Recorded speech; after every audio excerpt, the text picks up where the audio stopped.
Hey, salut à tous, bienvenue dans ce nouvel épisode sur Attitude FPV. Donc si vous venez juste de rejoindre la chaîne, je suis Pierre Meunier et je serai votre interlocuteur sur cette chaîne. Donc aujourd'hui, on est dehors, il fait pas très chaud, il y a un peu de vent, donc j'espère que ça gêne pas trop le micro. On va voler avec le Martian et le Babouche, mais on est surtout là pour parler d'une chose, c'est comment choisir son spot de FPV pour voler quand on est tout seul ou quand on est à plusieurs. On peut aussi voler en groupe, c'est encore plus cool. Donc déjà, il y a plusieurs choses à savoir, c'est qu'il faut que votre spot soit dans une zone, on va dire, non réglementée. Comment savoir si votre zone est réglementée ou pas? Alors, sachez déjà que en temps normal, on n'a pas le droit de voler comme ça n'importe où avec des drones, surtout tout seul. Il est interdit a priori de voler tout seul. Normalement, il faut forcément un spotter qui garde notre drone en vue directe pour tout simplement des raisons de sécurité et aussi pour pouvoir voir s'il n'y a pas des gens qui arrivent. Pas leur rentrer dedans, ce serait très dommage. Première chose, pour les règles de l'air. Il faut que votre spot ne soit pas dans une zone d'air réglementée, comme je l'ai dit juste avant. Et pour savoir s'il l'est ou pas, tout simplement aller sur la carte AIP drone. Donc vous cherchez ça sur internet. Normalement, vous devriez trouver assez facilement.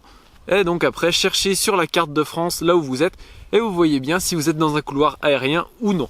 Les zones rouges sont interdites et plus ça va vers le vert, mieux c'est. S'il n'y a rien du tout, c'est parfait, vous pouvez voler en toute tranquillité. Sinon, si vous êtes dans un couloir vert, jaune ou orange, dans ce cas-là, renseignez-vous, savoir à quelle hauteur sont les plafonds aériens. Et si vous êtes dans un truc rouge, allez plus loin pour voler, c'est beaucoup mieux quand même. Ça vous évite d'avoir des ennuis. Ensuite, le bon spot, il doit y avoir des trucs marrants à faire. Ici, comme vous voyez, il y a des arbres. Là, je suis sur une aire de jeu derrière moi. Enfin, une aire de jeu, il y a juste un terrain de foot en bitume avec un panier de basket. Donc, grossièrement, c'est pas extrêmement fun. Mais il y a plein d'arbres avec de l'herbe. Et donc ça fait un peu comme un parc, même si les arbres sont pas très hauts, c'est quand même super marrant. D'ailleurs, je vais vous montrer quelques DVR à la fin de la vidéo, donc restez jusque là. Ensuite, il faut éviter que ce soit proche d'une route passante, parce que s'il y a des voitures qui passent, ça augmente le risque d'accident, et donc du coup, c'est vraiment pas conseillé. Donc privilégiez des zones désertes. Ensuite, il faut forcément être hors agglomération. Ici, je suis hors agglomération. Mon village est à 200 mètres par là. Un autre village est à 300 mètres par là. Un autre village est à 400 mètres par là. Mais j'ai tout cet endroit où je peux voler librement. Moi, je n'ai pas de couloir aérien. Donc, a priori, j'ai pas de limite de hauteur basse. Sachant qu'en FPV Racing ou Freestyle, on dépasse rarement 30 mètres de haut. Donc, sachez que plus vous volez bas, donc sous ces 30 mètres de haut, mieux c'est. Si vous dépassez ces 30 mètres de haut, là vous risquez d'avoir plus facilement des problèmes, on va dire. Parce que si vous n'êtes pas vraiment renseigné sur où vous volez exactement, attention, si vous êtes dans un couloir d'approche d'aéroport ou de zone militaire, ça peut aller très loin. Donc faites gaffe à ça. Ensuite, on va aller directement sur le terrain et je vais vous montrer qu'est-ce qu'il y a de fun à faire sur un terrain et comment trouver ce qu'il y a de fun.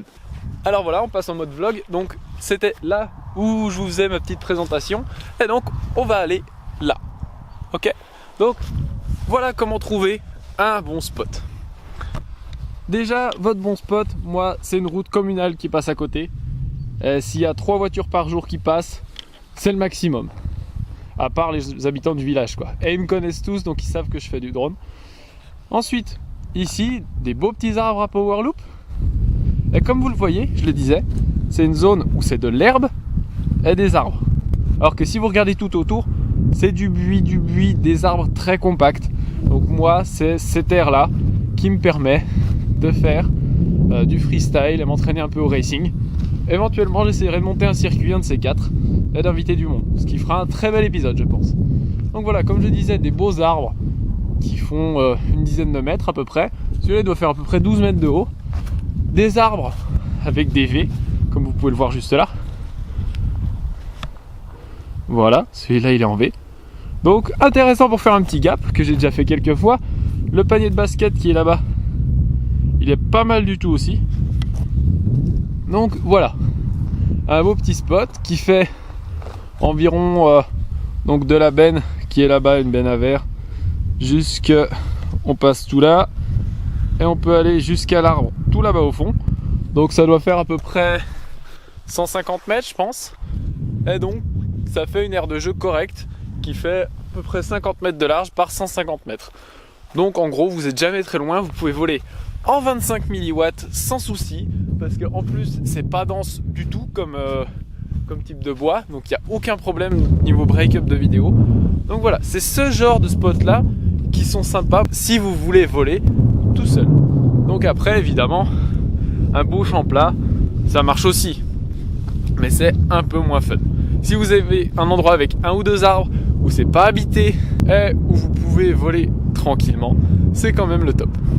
Avant les DVR, juste un petit truc, n'oubliez pas, si vous avez aimé cette vidéo, de mettre un bon petit like, de vous abonner à la chaîne si ce n'est pas déjà le cas.